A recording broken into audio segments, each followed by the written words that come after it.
నేను ఇంట్లో ఒప్పించుకున్నాను. అమ్మ, మా హస్బెండ్ కావచ్చు, అమ్మ కావచ్చు, ఇంట్లో వాళ్ళు కావచ్చు, ఇది సినీ ఫీల్డ్, మనం ఇదే చేస్తామని గిరిగీసుకొని కూర్చుంటే ఎవరు మనకు చెప్పరు. పని మనిషి నుంచి వ్యాంప్ క్యారెక్టర్ వరకు నేను అన్నీ చేస్తా. అది తప్పు కాదు. అక్కడ చాలామంది జనాలు ఉంటారు, అది మొత్తం షూటింగే, పెద్ద పెద్దవాళ్ళే చేస్తున్నారు. నేనెంత ఆఫ్టర్ ఆల్ అని నేను ఒప్పించుకొని నేను చేయడం జరుగుతుంది. ఓకే. ఇప్పుడు ఎలా ఉంది మరి మీ హస్బెండ్తో కానీ, మీ ఇంట్లో కానీ, మీ రిలేటివ్స్లలో కానీ? అందరితో హ్యాపీ. ఓకే. స్టార్టింగ్లో మీరు అన్నారుగా మీకున్న బంధాలు మొత్తము క్లాష్ అయినాయని. సో అప్పుడు మీకు ఎగ్జాక్ట్లీగా మీరు ఫీల్ అయిన బాధ కానీ, మీ ఎమోషన్ కానీ చాలా ఉంటుందండి. సో అవన్నీ అప్పట్లో నిజంగా నేను చాలా బాధపడ్డాను. మా అమ్మగారు నువ్వే నాకు కొడుకుతో సమానం అమ్మ అని చెప్పి, ఇంటికి పెద్ద కూతురు నేనే. మా నాన్నగారికి హెల్త్ బాగాలేనప్పుడు నేను ఊరు నుంచి హైదరాబాద్కి తెచ్చేసా ఫ్యామిలీ మొత్తం, అమ్మ వాళ్ళని గట్ట.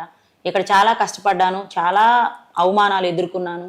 మా వాళ్ళందరూ కూడా అక్కడికి వెళ్ళింది అందుకేనా అంటే, వాళ్ళకి షూటింగ్ అని తెలియదు, పల్లెటూరులు కాబట్టి వైజాగే, కానీ చుట్టుపక్కల పక్క ఊర్లు ఉంటాయి కదా, అక్కడ వాళ్ళంతా మన వాళ్ళంతా ఏమంటారంటే షూటింగే అని తెలియదు వాళ్ళకి. అప్పుడు అది నిజంగానే మనం రొమాన్స్ చేసేస్తున్నామేమో, నిజంగానే వాళ్ళతోని సెక్సువల్గా వెళ్ళిపోతున్నామేమో అని మైండ్ థాట్స్ అనమాట వాళ్ళకి.